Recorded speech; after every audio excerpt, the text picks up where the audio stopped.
আহা পরিবার, কীভাবে একটা পরিবেশ শেষ হয়ে যাচ্ছে।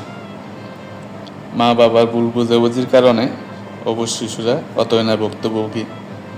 যাদের পরিবারে এমনটা করছে কেবলমাত্র তারাই ফিল করতে পারে। এখানে দোষটা কার, ভিডিও দেখে পুরোপুরি নির্ধারণ করা যাচ্ছে না। মায়ের অথবা বাবার কারো না কারো তো দোষ হবেই।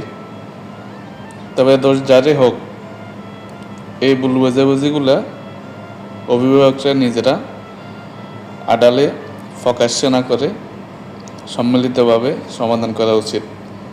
কারণ হচ্ছে এগুলোর কারণে আমাদের শিশুরা ছোটকাল থেকেই এগুলো দেখে দেখে ভয়ে অভ্যস্ত হয়ে যাচ্ছে।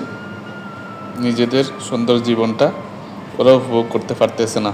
এই যে দেখুন, মেয়েটার কান্না দেখে আমার নিজের কান্না চলে আসছে। এগুলো কখনোই কাম্য না। এগুলো সবাই এড়িয়ে চলুন শিশুদের সুন্দর সময়